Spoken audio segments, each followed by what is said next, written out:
Ooh, let's play. What's up, guys? Pokemon here with episode 37 of our Minecraft Let's Play series. Wow, we are almost to 40. We are almost to 40 episodes of this crazy stuff.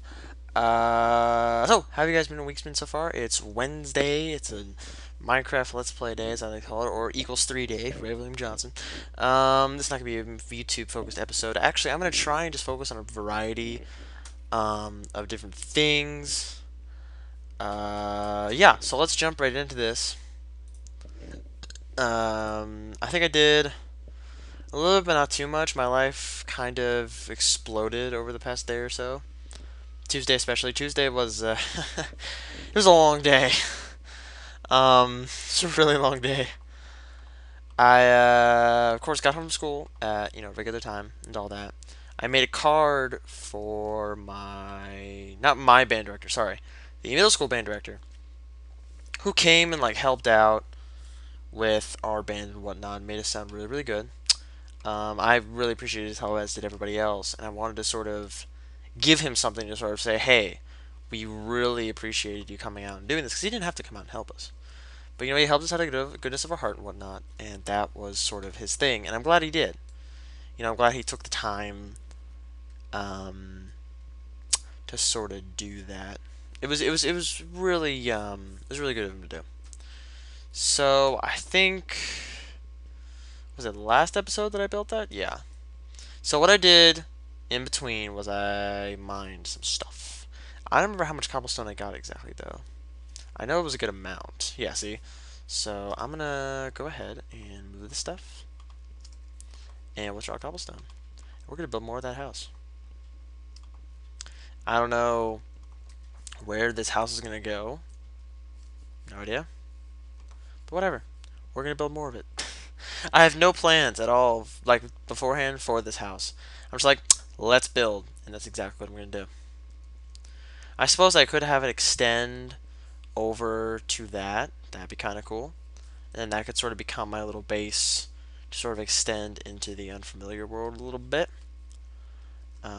First, I gotta work on a staircase here. I'm gonna make the staircase. That's not right. I'm gonna make it in the corner, so I'm gonna make it right, what, here? Yeah, that should work. Let's make the second stair right there. Third stair right there. Luckily, I missed the torch.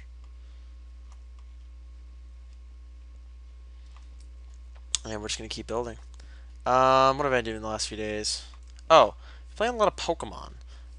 Since one of my teachers has been off for 2 weeks because they had a kid. Congratulations. They had to sort of deal with that. Oh, if I learned anything from this summer, having a kid is an extraordinary ordeal. It takes up a lot of your time. It takes up a lot of your patience.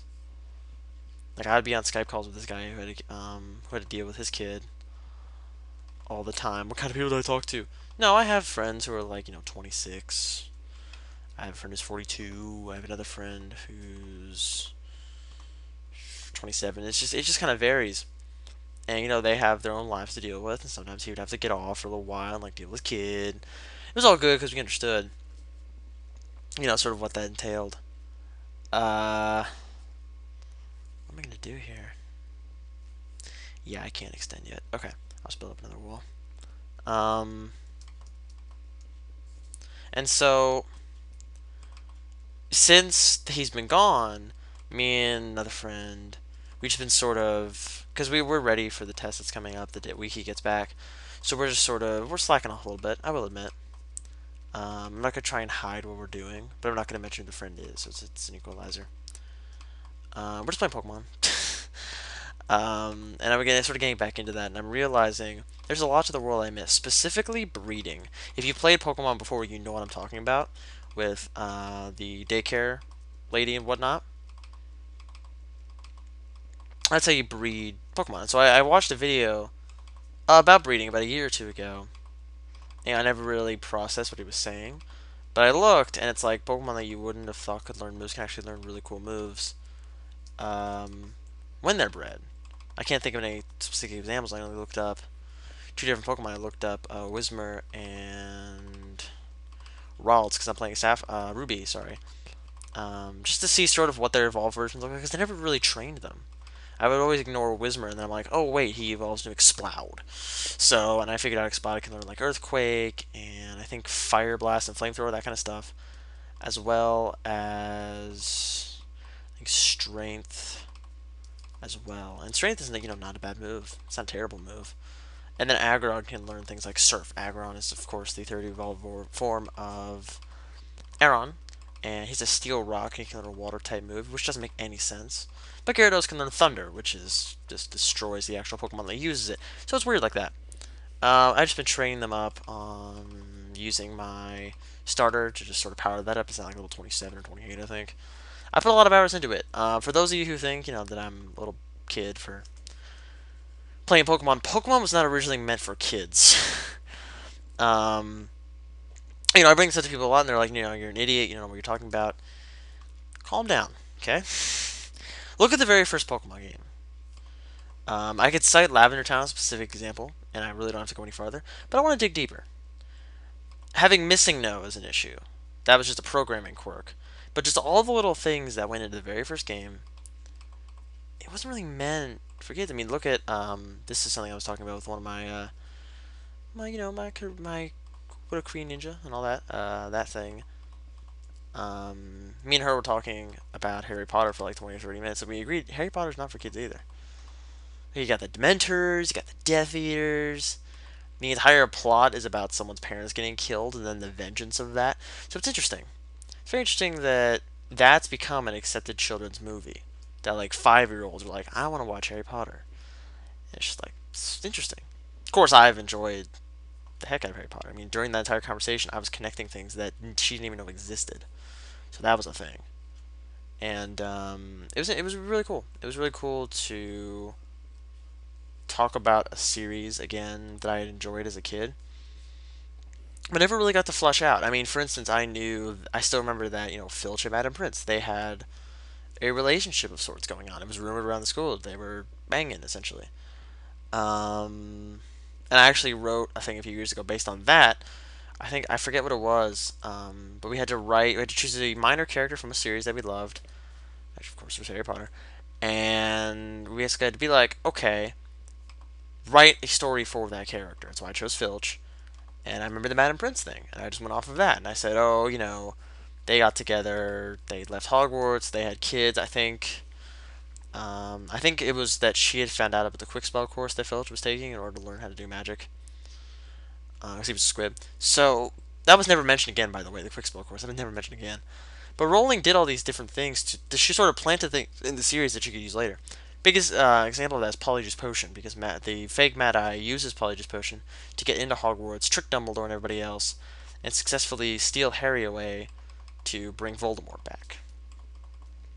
That's a very specific example of the Polyjuice Potion re-emerging, becoming its own sort of destructive force, and then Hermione uses it again to turn back into Bellatrix to infiltrate the Gringotts vault of the strangest. So it's interesting how the seriousness of that potion escalates.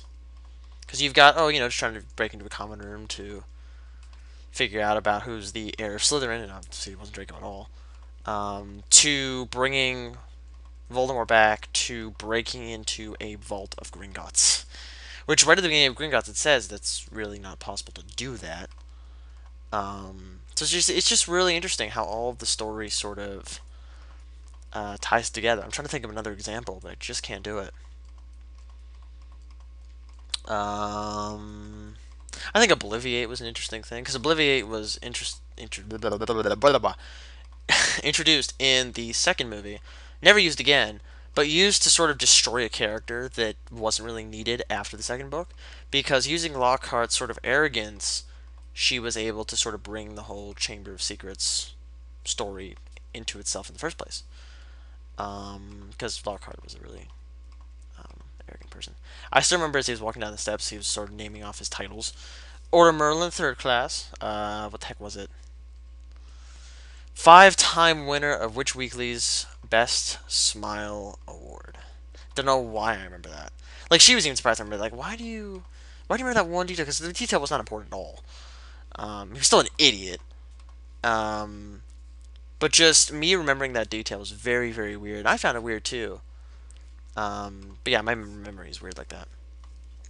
Um, and then you got all the professors. We just started naming off as many characters as we could. I asked her favorite character. She said it was hard to choose because she just liked sort of all of them. And I'm just like, that's a really fair answer. I, of course, liked Hermione and Luna and all those people. Luna simply just because she wasn't exactly, you know, normal. And people that know me in real life, they know that I find normal boring, crazy to be awesome. I don't really go with that so much anymore because I sort of learned what real crazy is. That's pretty insane. There are actually people, for instance, that believe, what is it? Oh, perfect example. There are people in Africa that believe that Ebola is completely fake and that is a conspiracy by the government to collect people's blood. I remember reading about this. So they broke into a hospital to quote unquote rescue the Ebola patients. Freaking disaster that was. Um, and then the whole Ebola sort of scare, I guess I can call it. I haven't gotten sick in a while, so I'm not worried about anything. The last time I haven't gotten. I'm trying to think of the last time I really got sick. Must have been last year because I don't remember. Yeah, I never got sick over this summer. I haven't gotten sick since school started. And that was when a really nasty thing was going around. Everyone was getting it, but me. People said, "Oh, you better knock on wood or whatever to make sure you don't get it." I actually hung out with someone today that does that all the time. How am I going to refer to her?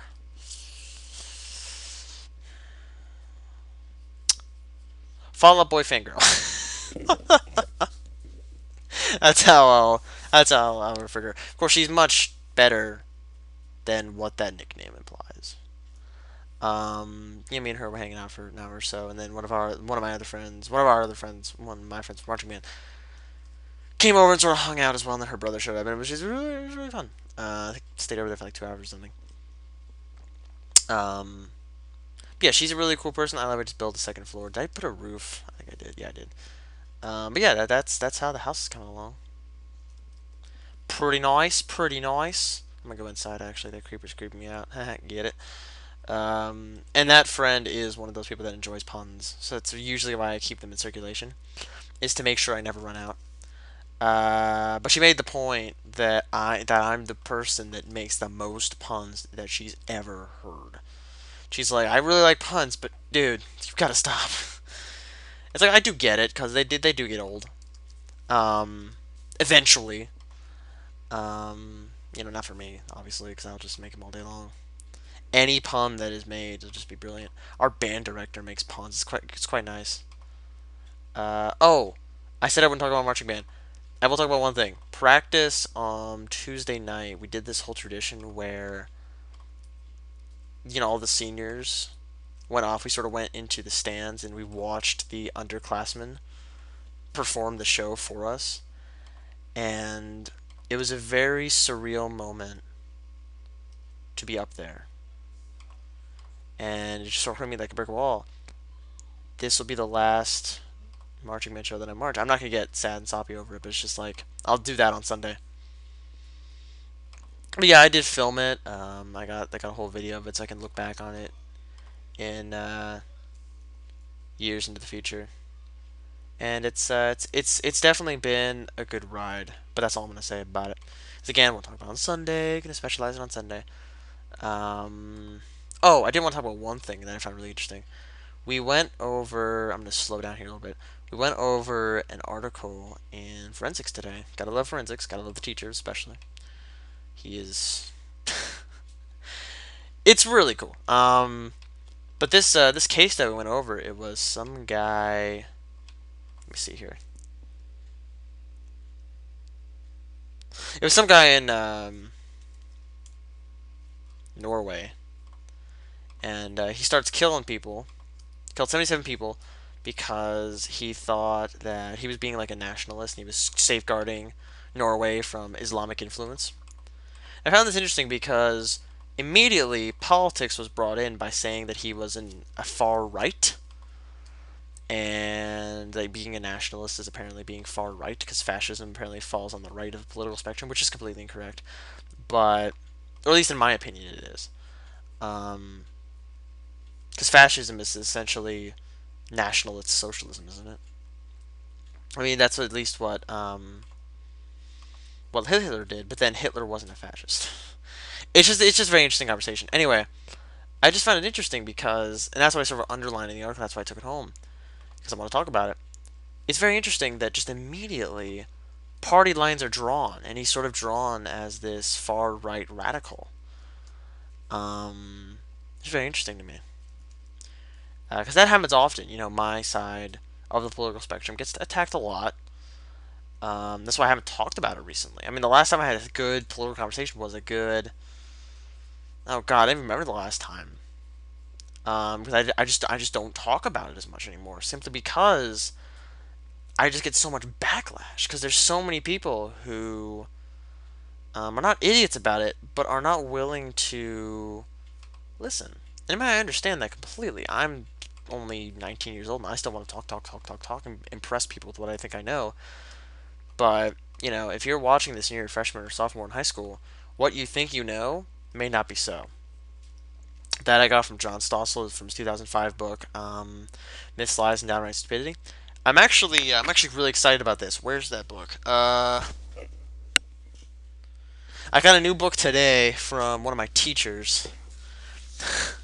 It's The Road to Serfdom by F.A. Hayek. I think it's Austrian economist. I finally worked up the courage to get it because I want to read it. But also because that's one of the things John Stossel used was the road to serfdom. That was his thing. And now I can read the book and understand why he called it the road to serfdom. And it essentially says that freedom is never lost in a split second. And I was like, oh, because that immediately connects back to Jefferson with the Constitution, that the people shall not let the government infringe upon these rights. And any sort of economic or political struggles that we have is our own fault. And that's exactly what it is. I mean, right in the opening part of the book, Hayek's part, it says, in any economic downturn, we want to blame anyone but ourselves, and that's exactly right. I definitely don't want to blame myself. I technically can't, but I don't want to blame myself for what's happened. I want to blame some other racial group because that's happened a lot. Just look at history, and you've seen a lot of that happening. Most recently, World War II and the Holocaust was when the Jews were blamed for everything. And I actually saw something. I know the kid was joking around, but still, he was basically him and a few other kids were walking around as the Nazis did, with with their arm up in the air. And it's just like, on one hand, that's funny, but at the same time, it's like, it's still, because we're in America, it's a little culturally insensitive. If you were somewhere like, China or Japan, I'm assuming it wouldn't have the same effect. Dang it. I'm assuming it would not have the same cultural impact. Actually, China, never mind, because they had Tiananmen Square. But maybe Japan, or Russia or something, just some other country. Well, Russia's interesting in its own right. Japan was involved in World War II as well. I guess you really can't go with any of the major powers of World War II, can you? I'm just trying to think of a country where if you did that, it wouldn't have any cultural influence.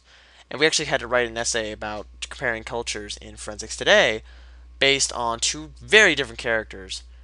We compared the main characters of Luther and Hell on Wheels. And it's a very interesting comparison because we had to characterize them based on their actions, their decisions, their motivations. And one kid, I did not expect this at all. He's one of the more popular kids. He immediately came up with the idea of that they're both heavily emotional people and that they think sort of with their emotions. They let their emotions do the thinking rather than, actually think things out. They act on an impulse, instinct. And I'm just like, I literally said to myself, that's freaking brilliant because I did not think of it.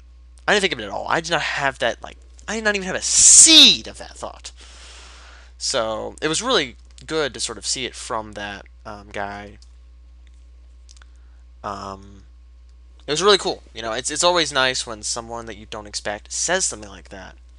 I'm not trying to bash the kid's intelligence. I'm just sort of saying I didn't expect him to say something like that. I didn't expect him specifically to say that. Again, it's just really interesting when people like that say that. Actually, again, it's very interesting to have these kinds of conversations. If you're one of those people who doesn't care about politics yet, don't be in a massive rush, but don't be completely ignorant of it either. You've still got time. Like if you're in high school, you should probably be somewhat aware. I don't even know what the Canadian Prime Minister is. I have no idea who that is. And the fact that I'm Canadian, that's pretty sad. Do I think I have to know it? Mm, I'm a little bit hesitant, just because I know Canada is our neighbor to the north and whatnot, and based on all everything I basically said, I should know. But I was thinking about this last night as I was getting ready for bed and whatnot. It's like I don't know. Like if someone asked me who the Canadian Prime Minister was, I'd be like, your guess is as good as mine. I don't know. Who's the UK Prime Minister? David Cameron. Why do I know that? Because we studied the UK in class. Which is a very interesting thing of just what's important to me, I guess. One of the ideas we learned in forensics very early on, what the things people remember. We spoke basically a whole day about that. What specifically do people remember? Why do they remember it? Why is it important to them? What motivates it to be more important to them? And why do people only focus on certain ideas and not everything that happens in life? Again, it's all human behavior. It's all how humans work. And it's all very, very fun to look at and very interesting to look at. Am I saying that mass murders are fun? No, I'm just saying it's interesting to see, hey, what in this guy's mind qualified the thought of, I'm going to go kill people. This is a good idea. I should do this. What in his head did that? What set that off? For a lot of people, that's video games. And I'm actually working on a speech for my grad project, which is defending video games from that idea. And I'm basically claiming that not all video games are, well, that's a lie. Not all video games are violent. That's definitely true, but that the video games do not cause the violence in children. Video games are violent, and they're pretty much unneeded violent. A lot of games would have a lower rating if they just cut out the violence in the language, which I'm all for. Actually, if I play Gears of War or something like that, I turn the blood and gore off and I turn the language off. Simply because I don't want to see my chainsaw go through someone and completely annihilate them. I don't want to see that. I don't have to see that. I use the chainsaw, it kills the enemy. That's all I have to know. That's all I want to know. I don't want to see the insides wither out and basically see the guy, in pain, dying on the floor by the hand of the chainsaw. It's just like, it's a bit much. And again, people are like, what in the world are you playing? Just Gears of War. It's a pretty simple game. It's pretty accessible to a lot of people. What I'm doing right now is I'm making the basement of the house. And I'm already realizing we're already 23 minutes into this thing. Should I do a podcast? Just gonna throw that idea out there. I don't know what I'd call it, though. I guess I'll call it the Blocking Mars podcast. That's a bit weird. I call it the drug tank. No, because I can't drink. That'd be a bit weird. And of course, podcast implies multiple people, so I'd have to find other people to do it with it as well. I have no doubt that I'll be able to find that pretty easily, though. Let me go ahead and throw some stairs on here.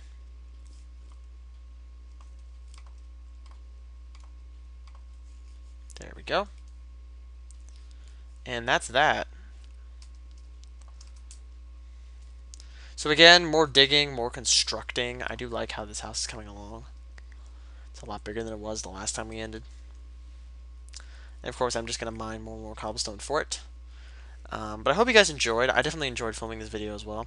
I can't wait for Sunday's episode, but I also want to wait for Sunday's episode because a lot of stuff's going to happen in the next 2 or 3 days. It's going to be insane. I don't know. I'm trying to think. We get off school Friday. That's going to... No, I have to work Friday morning on stuff. Yeah, I'm not going to get much sleep. I'm going to be so tired Saturday night. Like, when I get home Saturday night at, like, 1 a.m., I'm just going to be done. It's going to feel amazing. So, I guess that's it, guys. Again, thanks for watching this crazy video so far. Episode 37. Hopefully I got that right. And it's been a crazy ride so far, and I hope you guys stick around for all the craziness. See you guys in the next episode. And I hope you guys have a great rest of your week. Let's stop.